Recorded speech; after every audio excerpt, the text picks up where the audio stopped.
ये क्या चीज है?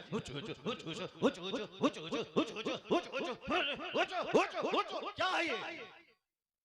क्या है ये? तुम लोग कल देवबंदी हो जाओगे, मैं दावे से कहता हूँ। और बैठ जाओ तुम वहां पे, बैठो बैठो, नंगे सर बैठ, क्या करने आया तुम? बैठो तुम वहां पे, क्या तुम्हारी बात सुनो? बैठो तुम, बैठ जाओ तुम। ये क्या कवाली की महफिल है? कवाली की महफिल है ये? ऐसे जलील नहीं किया जाता। कवाली की महफिल है ये? मुफ्ती साहब, कवाली है ये? कवाली थी वो, ऐसे जलील नहीं किया जाता है। कवाली थी वो, कवाली थी वो, नहीं वो कवाली थी वो। बैठ जाओ सब, बैठ जाओ सब, बस वही इस्लाम करने के लिए बैठा हुआ हूं। बैठ जाओ, बैठ जाओ। नहीं वो गलत है, जो कुछ हुआ वो गलत है, जो कुछ हुआ वो गलत है, जो कुछ हुआ वो गलत है। नहीं है। हाँ हाँ, क्या यहाँ तो नाच को सुनना चाहता है वो? नाच को सुनेगा वो, नाच को सुनेगा। नाच को सुनाओ, दीनी मजलिस में नाच कराओगे तुम? हेलो हेलो, जब मुफ्ती साहब को मालूम था कि शब्बीर बरकाती आ रहे हैं तो मुफ्ती साहब को आना ही नहीं चाहिए था, यहाँ आना ही नहीं चाहिए था। हज़रत आपको ऐसे जलील नहीं किया जाता मुफ्ती साहब, ऐसे जलील नहीं किया जाता है किसी को, ये इस्लाम नहीं है। नहीं मुफ्ती साहब, मैं भी जलसा पढ़ रहा हूँ, ऐसे जलील एक मेहमान को इस तरह जलील नहीं किया जाता है, ये कोई मुआवजा नहीं है। आप जान रहे थे कि शब्बीर आ रहा है। हजरत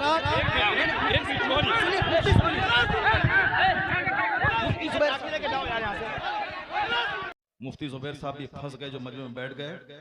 हम अपनी बराअत का इजहार करते हैं जो कुछ हुआ।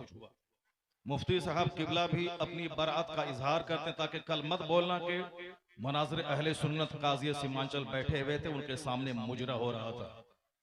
हम लोग इससे बरी हैं। अगर रास्ता होता निकलने का तो हम निकल गए होते, वो रास्ता नहीं था, भीड़ की वजह से हम कुचल जाते, इसलिए हम नहीं निकले, मुफ्ती साहब भी नहीं निकले। बाकी जो कुछ हुआ हम इससे बरी हैं। कल मत कहना कि मौलाना शहरियार बैठे हुए थे, उनके सामने मुजरा हुआ।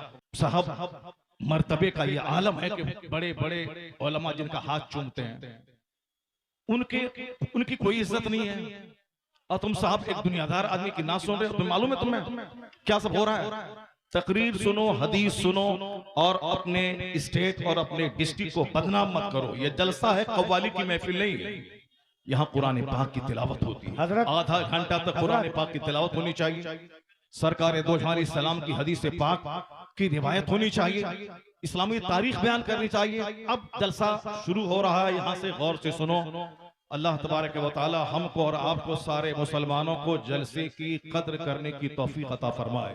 जरा एक बार जोर से बोलो सुभान अल्लाह, हाथ उठा के बोलो ला इलाहा इल्लल्लाह मुहम्मदुर रसूलुल्लाह सल्लल्लाहु अलैहि वसल्लम। कुंतुम खैरा उम्मतिन उखरिजत लिन्नास तअमुरूना बिल मारूफ व तनहौना अनिल मुनकर। तुम बेहतरीन उम्मत हो, तुम बेहतरीन उम्मत हो जो लोगों की तरफ भेजे गए हो, और तुम्हारी ड्यूटी है नेक राह पे चलना, नेकी का पैगाम देना, और तुम्हारी ड्यूटी है बुराइयों से रोकना। क्या हुआ जी? ये इको हटा दो, उसके बाद क्या? इको तुम हटा दो। मेरे मदरसे का बच्चा इससे अच्छी नाच पढ़ता है, अरबी कॉलेज का बच्चा इससे अच्छी नाच पढ़ता है। हुचुड़ का नाम ना खानी है। क्या किया तुमने? सुन्नियत को बदनाम किया, बरेलियत को बदनाम किया, मसलक के आला हजरत को बदनाम किया। रात के कितने बज रहे हैं? 2:10। कितने बज रहे हैं? टाइम देखो तुम, रात के 2:10 हो रहे हैं। 2:10 हो रहे हैं। मालूम है क्या हुआ इसमें? पब्लिक का चंदा इसीलिए हो रहा है। बैठ जाओ, अगर बिहार की इज्जत प्यारी है तो बैठ जाओ, अगर पूर्णिया की इज्जत प्यारी है तो बैठ जाओ। या डांस करने के लिए जलसा होता है, चंदा होता है, बैठ जाओ सब। नात खानी वो नहीं है जो तुमने सुनी है, नात खानी वो नहीं जो तुमने सुनी है। भीड़ जुटाने का नाम जलसा है। बैठ जाओ सब। अब अगर नात तुमने सुनी थी, उसको तुमने नात कहा था अपने हिसाब से, तो तकरीर कौन सुनेगा? कुरान की बात कौन सुनेगा? हदीस की बात कौन सुनेगा? इस्लामी तालीमात के बारे में कौन सुनेगा? अगर तुम ना सुने थे, बैठे रहते, तकरीर सुनते। बैठ जाएं सारे लोग, बैठ जाएं। हुजूर पीर तरीक़त अल्लामा मौलाना तौसीफ रज़ा खान साहब क़िबला मदजुल अली नबीर आला हज़रत, ये आला हज़रत के शहजादे हैं। इन्होंने यहाँ आने के बाद आपको नसीहत की कि नात खानी भी हो मगर तकरीर सबसे पहले होनी चाहिए। मैंने आपकी इन अदाओं की वजह से मुझको नाराजगी हुई, क्योंकि तकरीर ना सुनने के बाद सारे लोग यकबैक खड़े हो गए। ये जलसे की तौहीन है, हमारे इलाके की तौहीन है। इसलिए यह जलसा है, सीरत की महफिल है, इस्लाह ईमानो अमल कॉन्फ्रेंस है। अब जरा थोड़ी देर मेरी गुफ्तगू सुने, उसके बाद दस्तारबंदी का मंजर होगा और हुजूर पीर तरीक़त का खिताब नायाब होगा। अल्लाह तबारक व तआला हमारे इलाके के सारे मुसलमानों को अपने उलमा की कद्र करने की तौफीक अता फरमाए। मैंने कहा था ना कि हमारी बेइज्जती होती है, हमारी तौहीन होती है, हमारे जलसे का वक़ार मजरू होता है। हम लोग चारों तरफ से घिरे हुए हैं बदअक़ीदों के बीच में। हमारा कल मजाक उड़ाया जाएगा, हमारे जलसे का मजाक उड़ाया जाता है। तो हमें सिर्फ आपकी इन अदाओं की वजह से तकलीफ होती है कि मैंने कहा ना कि जिस तरह आपने नात सुनी थी उसी तरह बैठ के आप 1 घंटे की तकरीर सुन लेते, ताकि पूरे हिंदुस्तान के लोग जानते हैं कि वहां नात भी सुनी जाती है और तकरीर भी होती है। अब जरा गौर से सुनिए, हमारे ताल्लुक से कुरान शरीफ में कहा गया है कि कुंतुम खैर उम्मा, तुम बेहतरीन उम्मत हो, लोगों की तरफ भेजे गए हो। तुम्हारी ड्यूटी है खुद नेक बनना, दूसरों को नेक बनाना।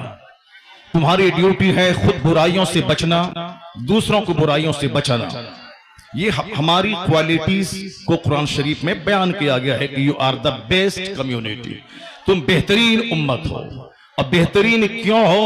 इसीलिए हो कि तुम्हारा काम ही है नेक बनना, दूसरों को नेकी का पैगाम देना।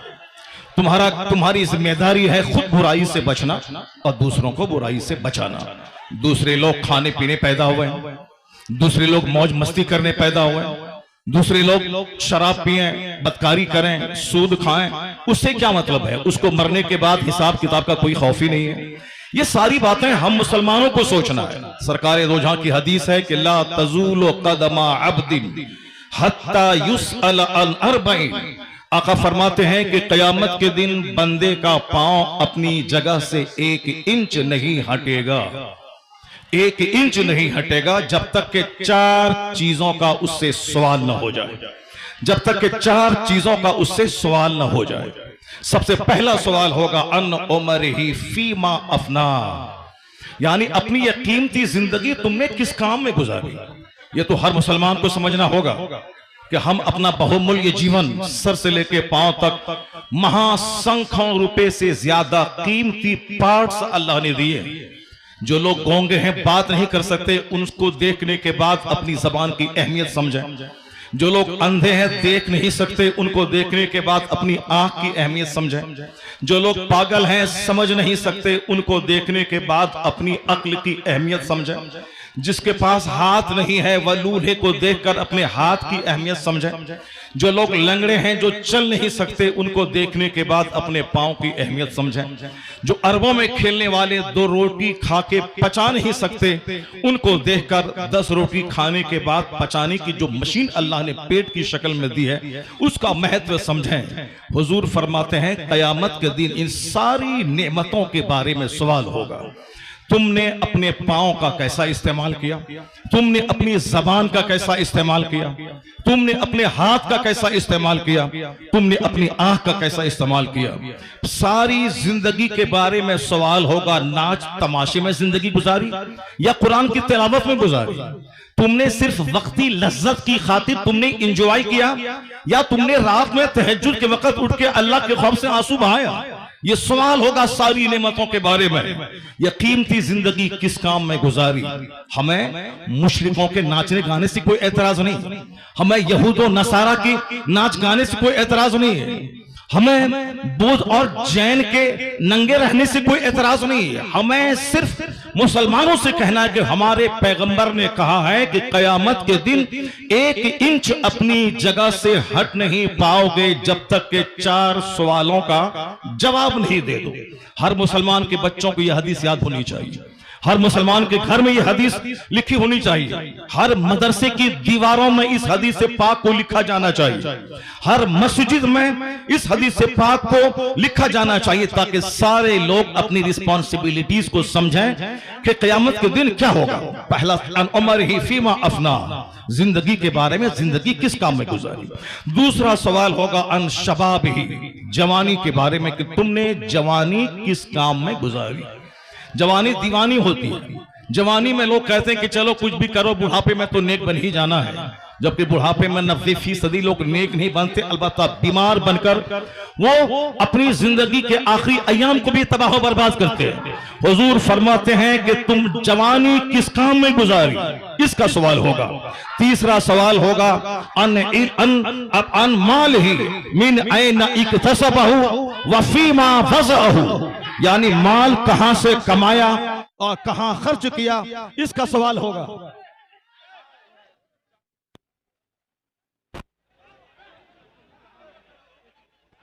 चलो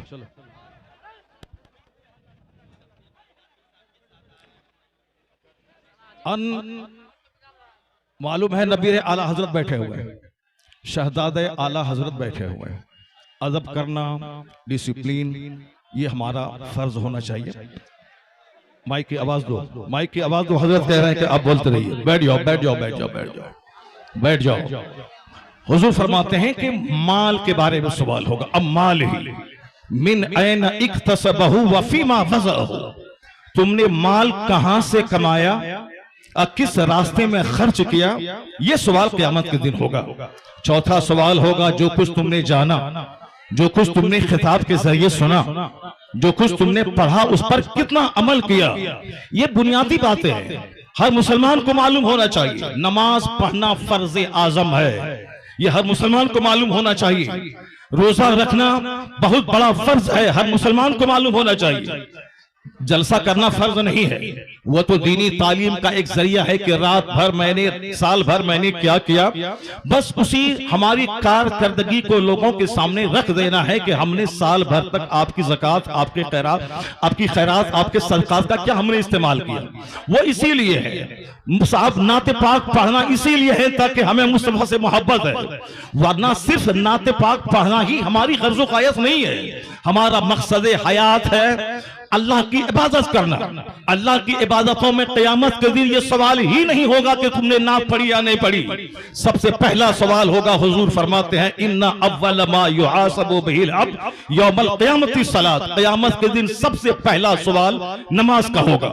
फातिहा अच्छी चीज है मगर नमाज उससे बड़ी चीज है। जलसा जुलूस अच्छा काम है मगर नमाज पढ़ना उससे सबसे बड़ा काम है। मज़ारात की हाजिरी अच्छा काम है मगर उससे बड़ा काम है नमाज पढ़ना। सरकार आला हजरत का जो मसलक है वो मसलक यही है कि हाँ, नफल को नफल का दर्जा दिया जाए, फर्ज को फर्ज का दर्जा दिया जाए, वाजिब को वाजिब का दर्जा दिया जाए। ऐसा नहीं कि नफल को फर्ज बना दिया जाए, ऐसा नहीं कि साहब जो गैर जरूरी है उसको जरूरी का दर्जा दे दिया जाए। मसलक आला हजरत यही है कि फातिहा नफल है, नफल की हैसियत हो, जुलूस नफल है, जुलूस मोहम्मदी की नफल की हैसियत रहे, और मज़ारात की हाजिरी नफल है, उसकी हैसियत नफल ऑप्शनल की होनी चाहिए। सबसे पहला जो फर्ज आजम है वो नमाज है, फर्ज आजम नमाज है। दूसरा सबसे बड़ा फर्ज वो रोजा है, एक फर्ज आजम ज़कात है, एक फर्ज हज है। ये बेसिक चीजें हैं। क़यामत के दिन सवाल नमाज का होगा, क़यामत के दिन सवाल रोजे का होगा, क़यामत के दिन सवाल हज का होगा, क़यामत के दिन सवाल ज़कात का होगा, क़यामत के दिन सवाल अखलाक का होगा, क़यामत के दिन सवाल फराइज़ व वाजिबात का होगा। नवाफिल का सवाल नहीं होगा। अगर नवाफिल फर्ज के साथ मिल जाएं तो फिर उसका दर्जा और बुलंद हो जाएगा, लेकिन फर्ज को छोड़कर नफल बेवजन है, फर्ज को छोड़कर नफल खसो खाशात की तरह है। तो जो कहता है कि फातिहा हराम है वो मिसगाइड है, जो कहता है कि जुलूस मोहम्मदी हराम है वो गुमराह है, जो कहता है कि औलिया सालिहीन के आस्ताने पे जाना जरूरी नहीं है, फर्ज वाजिब नहीं है, वह जाना गुनाह है, है, नाजायज है, वो भी गुमराह है। और जो ये कहता है कि सिर्फ नमाज पढ़े, दरगाहों पे जाना नहीं, वो भी मिसगाइड है। और जो ये कहता हो कि सिर्फ फातिहा पढ़े, नमाज जरूरी नहीं है, सिर्फ जलसा करे, नमाज जरूरी नहीं है, सिर्फ नात पढ़े, नमाज जरूरी नहीं है, सिर्फ साहब कव्वाली करे, नमाज जरूरी नहीं है, वो भी मिसगाइड है। बीच का रास्ता है मसलके एतदाल और मसलके आला हजरत के पहले फर्ज अदा होगा, फिर नफ्ल अदा होगा। यहां नमाज भी अदा होगी, नियाज भी अदा की जाएगी, नमाज भी पढ़ी जाएगी, मज़ारात पे हाजिरी भी होगी, नमाज भी पढ़ी जाएगी, जुलूस मोहम्मदी भी निकाला जाएगा। ये फर्ज और नफ्ल या दोनों मिलकर सीधा रास्ता जन्नतुल फिरदौस लेके जाएगा। नारे तकबीर, नारे रिसालत, यही मसलक के आला हजरत, इसी का नाम मसलक के अहले सुन्नत व जमात है। कल कोई बदअकीदा ये नहीं बोले कि इतने रुपए बड़ा जलसा हुआ, नमाज की बात नहीं हुई। मैं नमाज की वकालत करता हूं कि नमाज के बगैर जलसा बेवजन है, नमाज के बगैर फातिहा बेवजन है, नमाज के बगैर साहब जुलूस मोहम्मदी बेवजन है, इसलिए कि कोई नफल कबूल नहीं होता। आला हजरत ने लिखा है जब तक के फर्ज न अदा हो। 1 करोड़ रुपए की मस्जिद कोई तामीर करे, ये नफल है। और ज़कात का 100 रुपया अगर किसी पे फर्ज है तो वह फर्ज है। आला हजरत फाज़िल बरेलवी लिखते हैं कि जब तक वह ज़कात अदा नहीं होगी, कोई नफल खैरात काबिल कबूल नहीं होगा। इसका मतलब यह निकला कि जलसा नहीं होगा, ऐसा नहीं, जलसा भी होगा, नमाज पहले होगी, जलसा बाद में होगा, नमाज पहले होगी, फातिहा बाद में होगी, नमाज पहले होगी, नात बाद में पढ़ी जाएगी। आला हजरत से किसी ने पूछा था, हुजूर रमजान में तरावी की नमाज सुनाता हूं, पढ़ाता हूं, तरावी पढ़ाता हूं, रमजान में रोजे रखता हूं, कुरान शरीफ की तिलावत करनी पड़ती है, क्या मैं रोजा छोड़ सकता हूं? आला हजरत ने कितना अच्छा जवाब दिया। कहा बहुत सारे लोग हैं जो रोजा भी रखते हैं और कुरान पाक भी सुनाते हैं। अलबत्ता रही बात कि जो कुरान रोजा रखकर कुरान नहीं सुना सकता है, उसको मालूम होना चाहिए कि तरावी की नमाज फर्ज नहीं है, तरावी की नमाज वाजिब भी वित्र की तरह नहीं है, तरावी की नमाज सुन्नत मुअक्कदा है। अगर किसी ने पढ़ा तो फर्ज छोड़ने के बराबर, किसी ने नहीं पढ़ा फर्ज छोड़ने के बराबर गुनाह नहीं होगा। जमात से नमाज पढ़ना ये क्या है, मुअक्कदा अल किफाया है। अगर जमात मस्जिद में तरावी की हो गई और फिर सारे लोग अपने घर में कुछ लोग पढ़ लिए, घर में पढ़ने वाला मुजरिम नहीं होगा। लेकिन अगर जोहर की जमात छोड़ दिया वह मुजरिम होगा। कहते हैं कि जो चीज फर्ज है रोजा, उसको छोड़कर ये तरावी की बात कर रहा है। बेहतर यही है कि वह तरावी अगर नहीं सुना सकता है, अलम तरा कैफा से लेकर नाज तक, इसको पढ़ के अपनी तरावी पढ़ ले, मगर रोजा न छोड़े, क्योंकि रोजा फर्ज है, तरावी की नमाज सुन्नत है। ये फर्ज को फर्ज समझा जाए, नफल को नफल समझा जाए। जुनून और मजनू बन के ये न बताया जाए जलसे और जुलूस और अपने आलिमों की तौहीन नहीं की जाए। हमारी सबसे बड़ी विडंबना यही है कि हम लोग गैर जरूरी को जरूरी समझते हैं। अल्लाह पर विश्वास करें, अल्लाह रब्बुल इज्जत ही इज्जत देने वाला, वही बंदों को जलील करने वाला, वही मदरसों को तरक्की देने वाला, वही लोगों के दिलों में अल्लाह ही मोहब्बत डालने वाला है। बेशुमार लोगों ने बड़े बड़े जलसे किए, मदरसे में तालीम नहीं हुई, वह मदरसा उजड़ गया। मैंने मुख्तसर सी जिंदगी में इसको देखा है। लेकिन जिन लोगों ने मेहनतें की, 5 साल के बाद जलसा किया, और अगर अच्छे अच्छे आलिम, अच्छे हुफ्फाज को उन्होंने दिया, उसके पास बच्चों के रखने की जगह नहीं है, इतने बच्चे हैं कि वो रख नहीं सकता है। असल क्वालिटी इल्म की है, असल क्वालिटी है आप बच्चों को अच्छी तालीम दीजिए, एजुकेशन दीजिए, न कि बहुत बड़ी भीड़ भाड़ जुटा करके और अपने मदरसे को फरोग दिए। मदरसा फरोग पाता है इल्म से।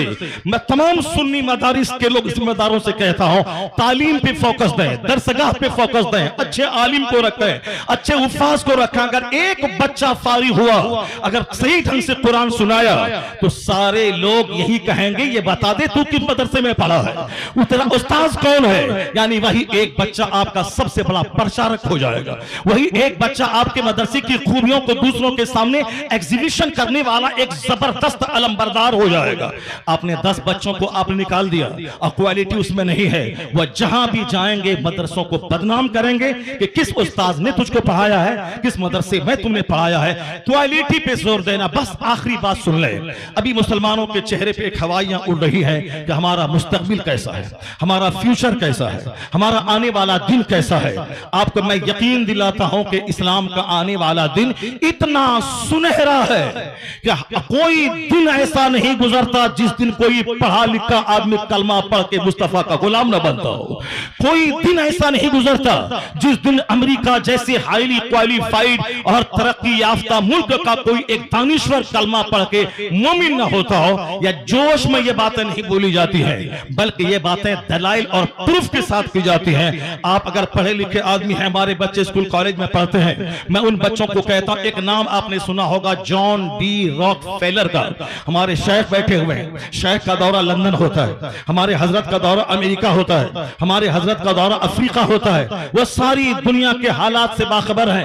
मैं अपने शेख को कहता हूं कि जॉन डी रॉकफेलर वह दुनिया का सबसे पहला अरबपति, आज की तारीख में बेशुमार अरबपति हैं, टाटा, बिरला, जिंदल, मित्तल, अडानी, अंबानी, ये सारे के सारे अरबपति हैं। लेकिन जॉन डी रॉकफेलर वह दुनिया का सबसे पहला अमेरिका का अरबपति, बिलियनियर, मिलियनियर नहीं बिलियनियर यानी अरबपति, जिनके पास खरबों की दौलत थी।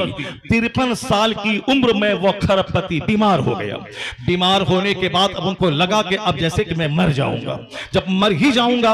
अक्सर आजकल ये डिप्रेशन का मर्ज बढ़ रहा है, औरतों में भी और मर्दों में भी। औरतें भी कहती हैं कि अब मुझको ऐसा लगता है कि मैं मर जाऊंगा, मर्द भी कहते हैं कि थोड़ा सा बीमार हुआ, बुखार हुआ और लगता है कि जैसे कि अब मैं मर जाऊंगा। ये मरने की बातें तो अब ठीक है, अच्छी बात है, मैं मर जाऊंगा, लेकिन मरने के बाद जहां जाऊंगा वहां के लिए तो काम बढ़ा देना चाहिए, वहां की इबादत बढ़ा देनी चाहिए। सिर्फ खौफ है कि मेरे बच्चों का क्या होगा, मेरी बच्ची का क्या होगा। नहीं, अक्लमंद वो है जिसको लगे कि अब मैं मर जाऊंगा तो उसको इबादत बढ़ा देनी चाहिए, सजदा बढ़ा देनी चाहिए, तिलावत बढ़ा देनी चाहिए, गुनाहों से सच्ची तौबा बढ़ा देनी चाहिए। ये होना चाहिए, ना के साथ बाल बच्चों के खौफ में मौत से घबराना चाहिए। वमन यतवक्कल अलल्लाहि फहुवा हस्बुह, जो अल्लाह पे भरोसा करता है अल्लाह उसके लिए काफी होता है। कुरान में आया है, ला तक़तुलू औलादकुम खश्यता इमलाक, गरीबी के डर से बच्चों को कत्ल मत करो, मैं तुझे भी रोजी देता हूं, तेरे बच्चों को भी रोजी दूंगा।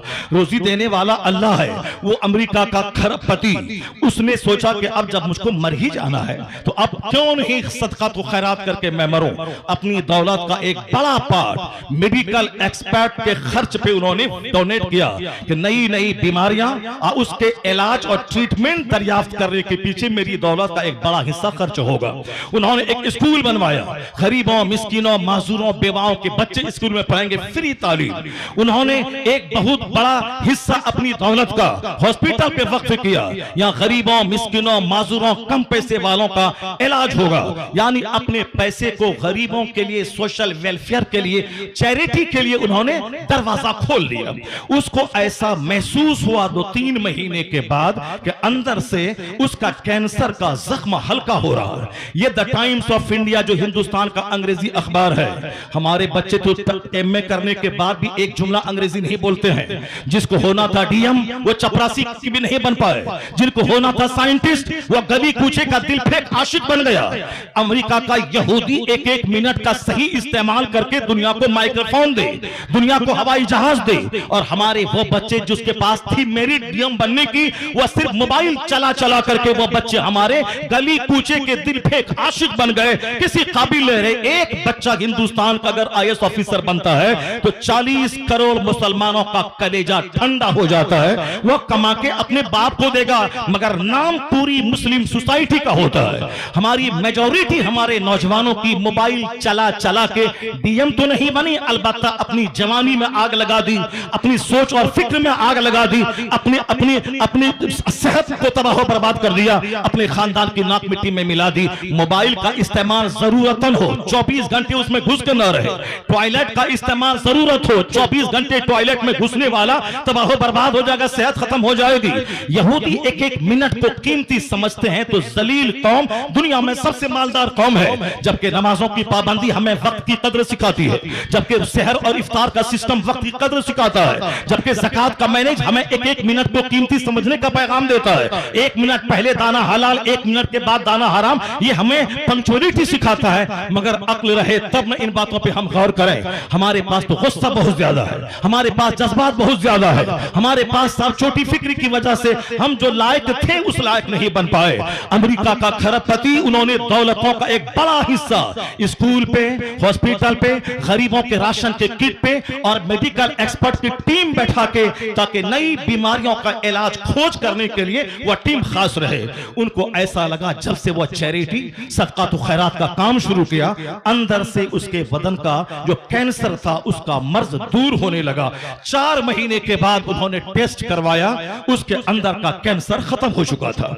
अब वह शख्स दुनिया वालों को बताया कि दुनिया वाला गवाह रहे, दुनिया वाला गवाह रहे कि चैरिटी से बीमारी का इलाज होता है, सदका से बीमारी का इलाज होता है, खैरात से बीमारी का इलाज होता है। उन्होंने कहा खैरात से बीमारी का इलाज, बीमारी के इलाज के जितने तरीके हैं उसमें सबसे बड़ा तरीका यह भी है कि चैरिटी और खैरात से बीमारियों का इलाज होता है। सदका तो खैरात से मरीज सेहतमंद होते हैं, सदका तो खैरात से मरीज सेहतयाब होते हैं, सदका तो खैरात से मरीज सेहतयाब होते हैं। उन्होंने सारी दुनिया को बताया। हमारे शेख आ गए, एक दूसरे शेख की आमद हो गई, जो बरकाती खानवादे के शेख हैं वो आ गए और शहजादे आला हजरत यहां बैठे हुए हैं। बस मेरी गुफ्तगू खत्म होने वाली है, उसको गौर से सुनेंगे। तो हम पूरे हिंदुस्तान में जाते हैं, पूरे मुसलमानों का दर्द सीने में मौजूद है, कहां क्या हालात हैं वहां उस हालात का मुशाहिदा करते हैं। तो हम अपने गुस्से के मुजाहरे के लिए नफ्स की तस्कीर की खातिर नहीं देते हैं, सिर्फ मिल्लत के लिए, कौम के लिए, मसलक के लिए हम अपने लोगों के सामने अपनी कमजोरी बयान करते हैं। जरा गौर से सुने, जब उन्होंने खरपति ने कहा कि मेरा मर्ज अच्छा हुआ, इलाज के जितने तरीके हैं, एलोपैथिक, होम्योपैथिक, साहब जड़ी बूटी, आयुर्वेद में सब तरीके हैं इलाज के, मगर सदका तो खैरात इलाज का एक जबरदस्त तरीका है। तो जो बात जॉन डी रॉकफेलर ने आज कही, यही बात मुस्तफा ने 1400 साल पहले कही थी कि दावू मरदाकुम बिस्सदका व हस्सनु अमवालकुम बिज़कात। मुस्तफा ने कहा अपने मरीजों का इलाज सदका करके क्या करो। तो आज 1400 साल के बाद अमेरिका का खरपति अपने तजर्बे से दुनिया को बताया कि सदका से एक बीमार ठीक होता है। जो बात मुस्तफा ने 1400 साल पहले कही, वो अमेरिका का क्रिश्चियन जाती तजर्बे से बता दिया कि मुस्तफा का कौल सच्चा है, मुस्तफा का मजहब सच्चा है और खैरात से इलाज होता है। तो आज जैसे दानिश्वरों के बीच मुस्तफा की हदीस की सदाकत सामने आ रही है, कलमा पढ़ने वालों की तादाद में जबरदस्त इजाफा होता चला जा रहा है। इस्लाम कभी खतरे में नहीं था और आज भी खतरे में नहीं है। जैसे जैसे इल्म बढ़ रहा है, जैसे जैसे रिसर्च बढ़ रही है, जैसे जैसे तहकीक बढ़ रही है, वैसे वैसे मुस्तफा के गुलामों की तादाद में इजाफा होता जा रहा है। इस्लाम के ताल्लुक से आप बेफिक्र हो जाएं, अपनी फिक्र करें कि मेरा मरते वक्त क्या होगा, मेरा कब्र में क्या होगा, मेरा हश्र में क्या होगा, कल अगर मैं मर गया तो मेरा क्या होगा। इस्लाम के बारे में ज्यादा फिक्र करने की जरूरत नहीं है। इस्लाम बहुत जिंदा ताबिंदा मजहब है। पूरी दुनिया के हर गोशे में, हर खित्ते में इस्लामी चिराग रोशन हो रहा है। जितने भी लोगों ने इस्लाम का चिराग बुझाना चाहा वो सब बुझ गए, उनकी इज्जतें मिट्टी में मिल गई, उनके आबा अजदाद दुश्मनी की आग में जलकर मिट्टी में मिल गए। मगर इस्लाम मुस्कुरा रहा है, मदरसा मुस्कुरा रहा है, मस्जिदें मुस्कुरा रही है, अजान मुस्कुरा रही है, हमारे मशाइख के चेहरे की दाढ़ियां, उनके सरों की पगड़ियां मुस्कुरा रही हैं। कभी इस्लाम खतरे में नहीं था और आने वाले वक्त में भी जैसे जैसे इल्म का उजाला फैलेगा, मुस्तफा के गुलामों की तादाद में इजाफा होता चला जाएगा। है नूरे खुदा कुफ्र की हरकत पे खंदाजन, फूकों से यह चिराग बुझाया न जाएगा। अल्लाह तबारक व तआला मदरसा गौसिया सिराजुल उलूम को सलामत रखे, मौलाना क़सीमुल हक साहब को सलामत रखे, उनके मदरसे की मोहब्बतें इलाके के सारे मुसलमान के दिलों में अता फरमा दें। यहाँ के सारे मुंतज़मीन, अरकान और तमाम पढ़ने वाले बच्चे, सारे असातिज़ा, सबों को इखलास के साथ दीनी खिदमत करते रहने की तौफीक अता फरमाए। हमारे शेख को अल्लाह लंबी उम्र अता फरमा दे। अल्लाह ताला इन्हें और पूरी दुनिया में घूम घूम कर मसलक के आला हजरत की धूम मचाते रहने की तौफीक अता फरमाए। आमीन। व आखिर दावाना अनिल हम्दुलिल्लाहि रब्बिल आलमीन।